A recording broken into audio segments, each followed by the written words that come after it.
చేతులు కట్టేసి చిత్రహింసలు పెట్టి భార్యను చితకబాదిన భర్త. మద్యానికి బానిసైన బాలాజీ భార్య ప్రవర్తనపై అనుమానం పెంచుకుని వేధింపులకు పాల్పడ్డాడు. ప్రేమించి పెళ్లి చేసుకున్న భార్యను కట్టేసి తీవ్రంగా హింసించి చంపేందుకు యత్నించాడు. విషయం తెలిసి స్థానికులు అడ్డుకొని ఆమెను కాపాడిన సంఘటన ప్రకాశం జిల్లాలో వెలుగులోనికి వచ్చింది. వీడియో వైరల్ కావడంతో పోలీసులు కేసు నమోదు చేసి ఇద్దరిని అదుపులోకి తీసుకున్నారు. ప్రకాశం జిల్లా తర్లుపాడు మండలం కలిజువ్వలపాడుకు చెందిన గురునాథం బాలాజీకి భాగ్యలక్ష్మితో సుమారు 8 సంవత్సరాల క్రితం వివాహం జరిగింది. వీరికి 3 ఆడపిల్లలు, 1 మగపిల్లాడు ఉన్నారు. మద్యానికి బానిసైన బాలాజీ భార్యను తరచుగా తీవ్రంగా హింసించేవాడు. ఈ క్రమంలో భార్య పిల్లలను వదిలేసి పరాయి మహిళతో హైదరాబాద్లో ఉంటున్నాడు. ఈ క్రమంలోనే కలిజువ్వలపాడు గ్రామానికి వచ్చిన బాలాజీ స్థానికంగా ఉండే బేకరీలో పనిచేస్తున్న భార్య పని చేసిన డబ్బులు ఇవ్వలేదన్న కోపంతో కట్టేసి తీవ్రంగా కొట్టాడు. స్థానికులు మహిళను కాపాడారు.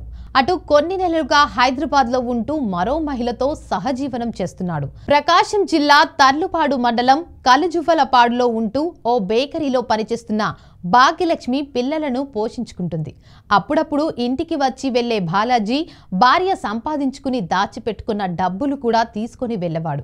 ఈ క్రమంలోనే మరోసారి ఇంటికి వచ్చిన బాలాజీ భార్యను డబ్బులు ఇవ్వాలని అడిగాడు. ఆమె డబ్బులు ఇచ్చేందుకు నిరాకరించడంతో బాలాజీ తన కుటుంబ సభ్యులు మరో మహిళతో కలిసి భాగ్యలక్ష్మిని కట్టేసి చిత్రహింసలు పెట్టాడు. తాళ్లతో ఆమెను బంధించి బెల్టు, కర్రలతో చితకబాదాడు.